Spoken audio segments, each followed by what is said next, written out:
नमस्कार दोस्तों, आज हम जानेंगे जो हमारी इलेक्ट्रिक मोटर होती है, फिर हमें जो घरों में मोटर लगी होती है वो कितनी बिजली खर्चा करती है, या फिर उसके लिए केबल का चुनाव कैसे करें, या फिर उसमें कितने एम्पीयर की एमसीबी लगाएं, या फिर उसके लिए हम कौन सा सर्किट ब्रेकर लगाएं। तो चलिए दोस्तों वीडियो को स्टार्ट करते हैं।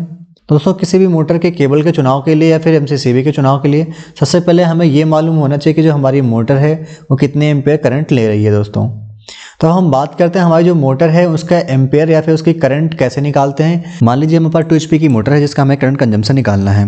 तो सबसे पहले हम 2 HP हमें HP को वॉट में कन्वर्ट कर लेते हैं। तो HP को वॉट में कन्वर्ट करने के लिए 746 से मल्टीप्लाई करते हैं। 746 से ही मल्टीप्लाई क्यों करते हैं, क्योंकि 1 HP बराबर क्या होता है, 746 वॉट होता है हमारा। दोस्तों हमारी मोटर के पावर का फॉर्मूला क्या था दोस्तों, P = VI पावर फैक्टर या फिर VI cos थीटा। दोस्तों यहाँ से हमें I की वैल्यू निकालनी है, तो I = क्या हो जाएगा, P/V × पावर फैक्टर। दोस्तों इसमें हम वैल्यू पुट कर देंगे, P की वैल्यू, V की वैल्यू और पावर फैक्टर की वैल्यू। दोस्तों वैल्यू को पुट करने के बाद उसको सॉल्व कर लेंगे। तो दोस्तों हमारा I = क्या निकल के आ गया, 8.10 एम्पेयर। इस तरह से हमें ये मालूम है तो हमारी जो 2 HP की मोटर थी वो 8 एम्पेयर की करंट ले रही है। तो दोस्तों हम बात करते हैं हमारी जो 2 HP की मोटर होती है हमें उसमें कौन सी वायर यूज करनी चाहिए।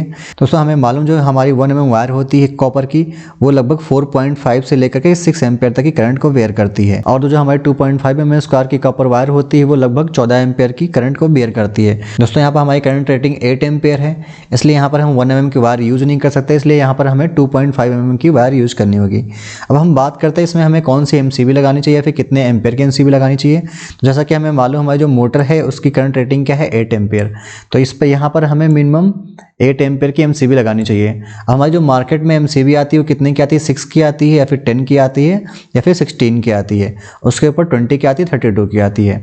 अब 8 के आसपास कौन सी एमसीबी हमें मिलेगी दोस्तों, 6 की मिलेगी या फिर 10 की मिलेगी।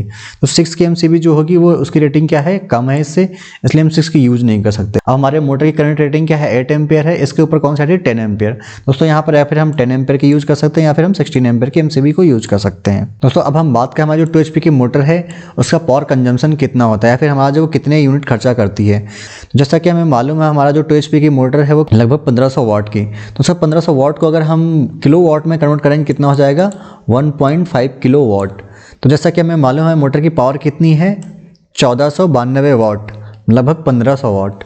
दोस्तों हमारा 1 किलो वाट बराबर कितना होता है, 1000 वाट होता है दोस्तों। तो 1000 वाट किसके बराबर होता है, 1 यूनिट के बराबर होता है। इस तरह से हमारे अगर 1500 वाट आ रहा है तो कितना हो रहा है, 1.5 यूनिट हो रहा है। मतलब अगर इसको हम 1 घंटे चलाएंगे तो हमारी जो पावर की कंजम्पशन कितनी हो जाएगी, 1.5 यूनिट हो जाएगी। इस तरह से अगर हम इसको 2 घंटे चला देते हैं तो कितनी हो जाएगी दोस्तों, 1.5 × 2 कितनी हो जाएगा, 3 यूनिट।